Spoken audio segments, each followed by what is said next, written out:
వీటికి జ్వరం రాగానే మా అత్తమ్మకి ఫోన్ చేసిన. మా అత్తమ్మకి ఫోన్ చేస్తే మా అత్తమ్మ వచ్చింది. ఆమె రాగానే ఆమెకు జ్వరం వచ్చింది. ఆమె వచ్చిన 2 రోజులకి నాకు కుక్క కరిచింది. కుక్క కరిచిన తర్వాత ఏమైందంటే ఒకరి తర్వాత ఒకరికి హాస్పిటల్కి తీసుకెళ్తూనే ఉంటున్నాను. కానీ ఒకరెంబడొకరి నేను పని చేయడం వల్ల, నేను హాస్పిటల్కి వెళ్ళడం వల్ల చాలా చాలా ఇబ్బంది అయింది. దేవా, నాకు ఇంతేనా నా బతుకు అని నాలో నేనే చాలా ఏడ్చుకున్నాను. ఒకరి తర్వాత ఒక్కరికి తీసుకెళ్తున్నా, పనికి వెళ్తున్నా, నేను హాస్పిటల్కి వెళ్తున్నా. నేను తింటలేదు. కారం రొట్టె తినాలంటే తినబుద్ధి అవుతలేదు. ఏం తినొద్దని చెప్తారు.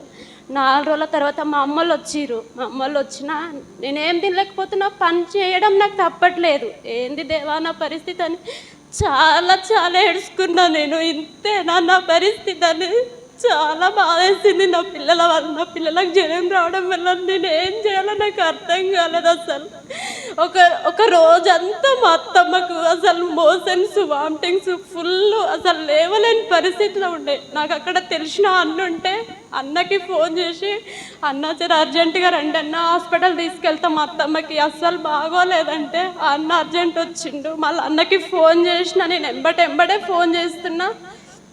ఆ రోజు వెళ్ళి అన్న ప్రేయర్ చేయగానే ఆమె కొంచెం మంచిగా అయింది. అప్పుడు నాకు కొంచెం ధైర్యం వచ్చింది. నా పిల్లలు ఇప్పుడు 2 బాగున్నారు, మా అత్తమ్మ కూడా బాగుంది. నా చిన్న సాక్ష్యం దేవుడు దీవించును గాక.